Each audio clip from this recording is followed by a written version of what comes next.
Assalamualaikum warahmatullahi wabarakatuh. Di video kali ini kita akan membahas tentang aplikasi turunan fungsi trigonometri.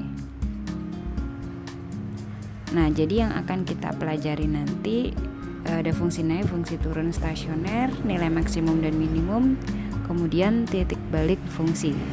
Nah, untuk yang lainnya kita bahas di video yang lain ya. Nah, yang pertama fungsi naik, fungsi turun dan stasioner. Nah, jadi di sini saya mengilustrasikan dengan sebuah grafik. Kita tahu bahwa ini yang saya tandai itu kan dia naik ya. Kemudian yang ini turun juga, kemudian yang ini naik. Ketika kita ada di grafik, kita kan bisa menentukan bahwa dia adalah fungsi naik, fungsi turun. Tetapi bagaimana dengan tidak menggunakan grafik? Kita bisa melihatnya dengan menggunakan gradiennya. Ketika dia miring ke kanan itu kan gradiennya positif, ya ini kan miring ke kanan, atau f aksen x nya dia lebih dari 0. Kemudian ketika garisnya yang miring ke kiri berarti gradiennya itu negatif, atau bisa kita tulis f aksen x nya kurang dari 0.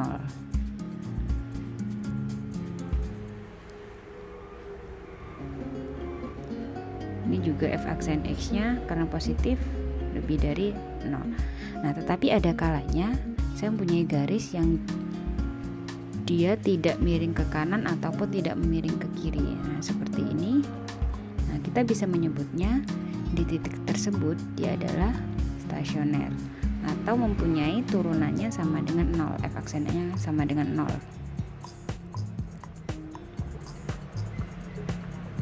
Nah, jadi kalau kita rangkum dari semuanya itu tadi, kita bisa menentukan, kita bisa menyebut bahwa fungsi itu naik ketika turunannya itu positif atau f aksen x nya dia lebih dari 0. Kita bisa menyebut dia fungsi turun ketika turunannya negatif atau f aksen x nya kurang dari 0. Nah, untuk yang stasioner ini kita bisa menentukan menggunakan turunannya sama dengan 0 atau f aksen x nya kita sama dengankan dengan 0 gitu ya.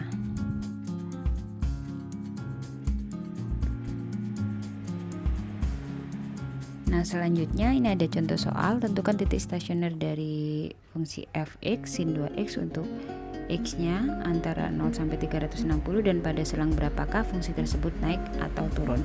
Di sini ada kata-kata titik stasioner, kemudian naik dan turun. Berarti kita ingat-ingat lagi bahwa untuk menjadi fungsi naik itu kan syaratnya f aksen x nya dia harus lebih dari 0. Kemudian untuk fungsi turun f aksen x nya dia kurang dari 0. Untuk stasioner f aksen x nya dia harus sama dengan 0. Berarti kita harus mencari turunan pertama dulu. Nah, ketika fx nya itu sin 2x, berarti f aksen x nya tinggal kita turunkan 2 cos 2x. Nah, kita harus mencari pembentuk 0 dulu. Jadi f aksen x nya ini kita sama dengankan dengan 0. Berarti 2 cos 2x kita sama dengankan 0. Sehingga cos 2x sama dengan 0/2 yaitu 0. Nah, untuk menyelesaikan ini, ruas kiri dalam bentuk cos, berarti ruas kanan harus kita bentuk dalam bentuk cos juga. Jadi cos 2x sama dengan cos 90 derajat. Sehingga untuk kemungkinan pertama 2x sama dengan 90 plus k kali 360, di mana k adalah bilangan bulat. Kemudian x nya kita temukan 45 plus k kali 180. Kemudian ketika k nya 0, x nya ketemu 45. Ketika k nya 1, x nya 225. Nah, kalau k nya kita substitusikan 2 kan tidak memenuhi ya. Kemudian untuk kemungkinan kedua 2x sama dengan, karena cos berarti min 90 plus k kali 360, sehingga x sama dengan min 45 plus k kali 180. Ketika kita substitusikan k nya 0, kan dia negatif, berarti tidak masuk interval, jadi langsung saja kita substitusikan 1, ketemu x nya 135. Kemudian ketika k nya 2, x nya 315. Nah, karena kita sudah menemukan titik-titik x nya, berarti kita bisa mengetahui titik stasionernya. Jadi titik stasionernya itu ketika x nya dia sama dengan 45 derajat, kemudian 135 derajat, 225 derajat, dan 315 derajat. Itu masih titik stasionernya. Kemudian selanjutnya kita ingin mencari selang fungsi naik dan turun. Nah, karena fungsi naik turun tadi kan menggunakan syarat lebih dari 0, turunan pertamanya lebih dari 0 dan turunan pertamanya kurang dari 0, berarti harus kita gambar di garis bilangan. Nah, batas-batas intervalnya itu kan 0 derajat sampai 360 derajat, kita batasi.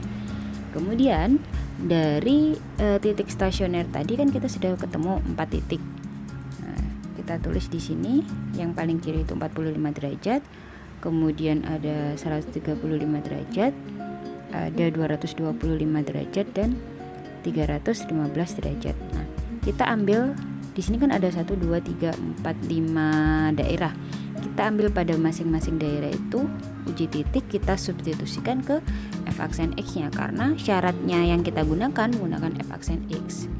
Berarti harus kita substitusikan ke f aksen x, yaitu 2 cos 2x.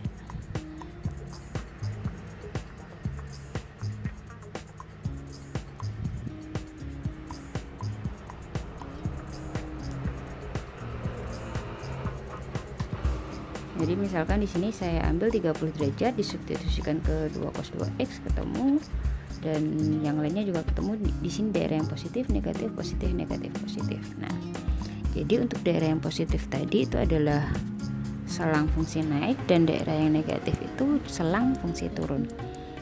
Sehingga kita bisa menuliskan untuk interval naiknya,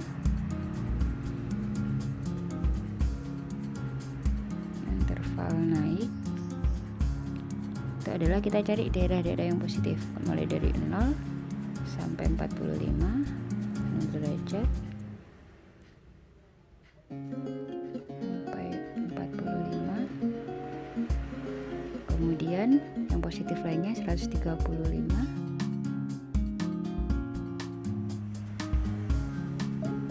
sampai 225, kemudian 315 sampai 360. Nah, itu untuk yang fungsi naik. Untuk fungsi turun berarti kita cari daerah yang negatif. Interval turun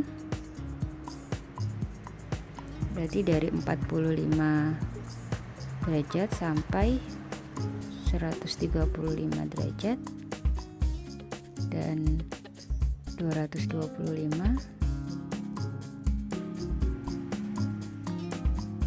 sampai 315 derajat. Jadi seperti itu untuk mencari titik stasioner, kemudian selang fungsi naik dan fungsi turun.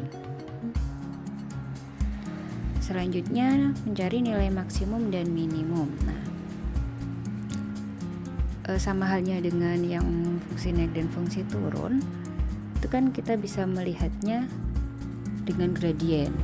Nah, menentukan dia nilai maksimum dan minimum gimana? Kalau nilai maksimum berarti kan dia yang paling tinggi atau puncaknya. Kalau yang minimum dia yang berada di paling rendah atau terletak di lembahnya. Nah, ini adalah titik maksimum. Yang ini dia adalah titik minimumnya.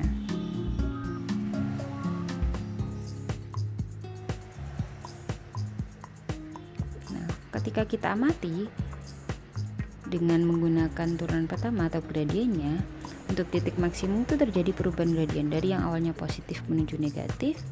Untuk yang nilai minimum dari yang awalnya negatif menjadi positif. Jadi bisa kita tuliskan yang pertama, ketika kita menggunakan turunan pertama, menggunakan bantuan turunan pertama,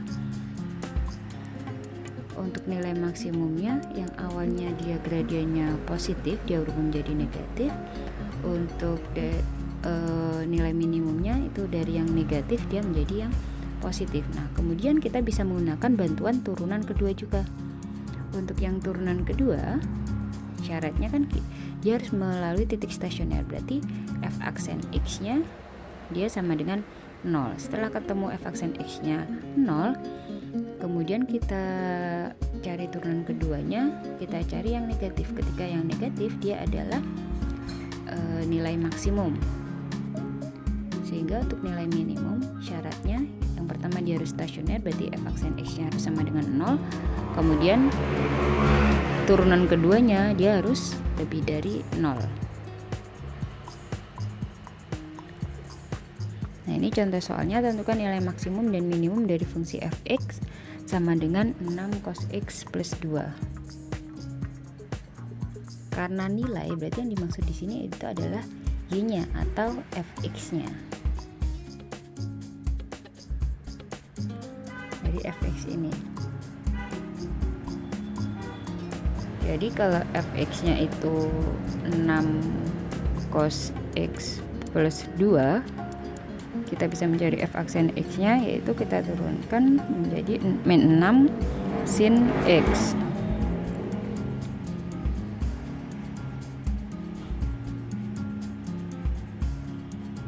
Kemudian kita cari pembuat nolnya terlebih dahulu. Kita sama dengankan dengan 0 min 6 sin x sama dengan 0, sehingga nilai dari sin x nya sama dengan 0. Ruas kiri dalam bentuk sin, berarti ruas kanan harus bentuk sin juga, sehingga sin x sama dengan sin 0. Ini kenapa? Sin x sama dengan sin 0. Jadi untuk kemungkinan pertama nilai x nya itu 0 plus k kali 360, sehingga ketika k nya 0, x nya ketemu 0. Ketika untuk k nya 1 berarti tadi 360.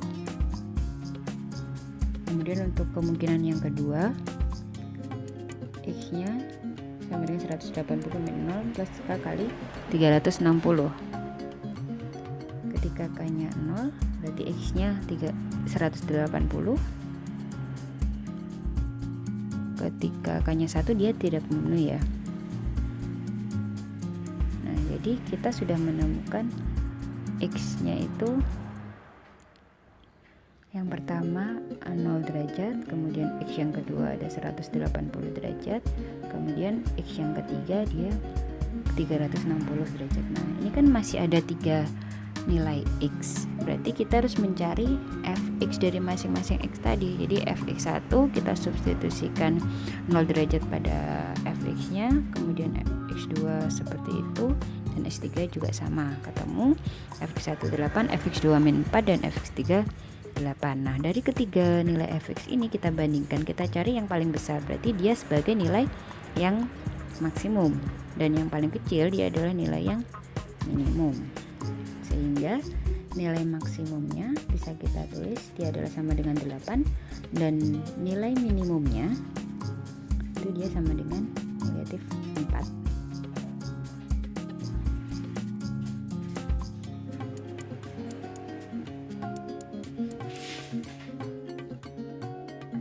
Selanjutnya mencari titik balik fungsi trigonometri. Nah, sebetulnya titik balik di sini itu adalah koordinat titik baliknya, baik itu koordinat titik balik maksimum maupun minimum. Jadi yang ditanyakan soal itu berapa X, Y nya. Kalau yang soal sebelumnya itu kan hanya nilainya, hanya Y nya saja. Jadi kalau ada pertanyaan tentukan titik balik maksimum dan titik balik minimum, berarti kita harus menuliskan dia dalam bentuk koordinat X, Y nya.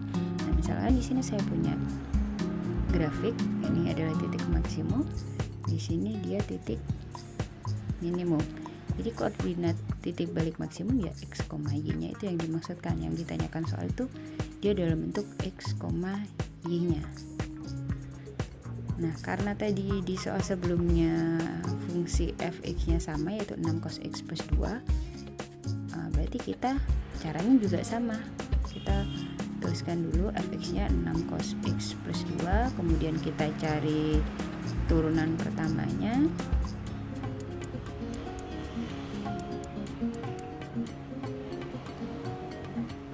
fx x nya ketemu min 6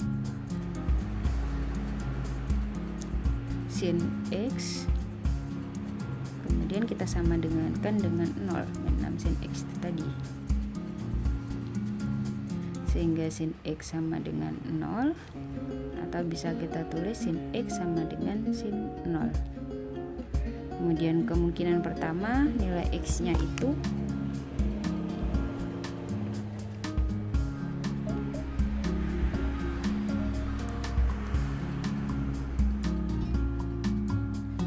x nya 0 plus k kali 360, kemudian k nya 0, kita substitusikan ketemu x nya 0, ketika k nya 1, x nya ketemu 360. Untuk kemungkinan keduanya, ketika k nya x nya 180 min 0 plus k kalikan 360, sehingga ketika k nya 0, x nya ketemu 180, dan kalau k nya 1 tidak memenuhi ya, dia melebihi interval. Kemudian setelah menemukan titik x nya di sini, kita cari y nya, karena yang ditanyakan adalah koordinat titik x, y nya.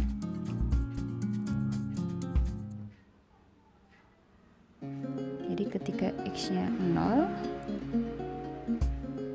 y nya itu kita cari menggunakan substitusi x ke fx nya tadi.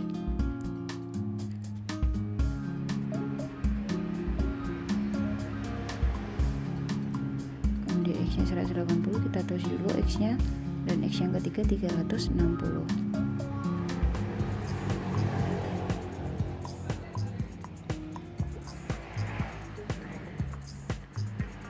Ketika x nya 0, ketemu y nya, yaitu 8. Ketika x nya 180 derajat negatif 4, dan 360 derajat ketemu 8. Berarti yang y nya besar ini, yang 8 ini, berarti dia adalah maksimum, ini juga maksimum, yang min 4 ini dia minimum.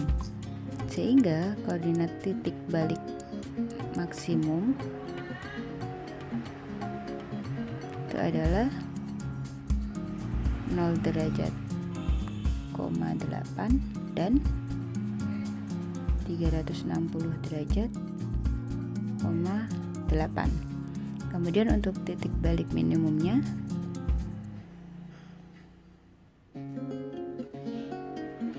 itu adalah 180 derajat,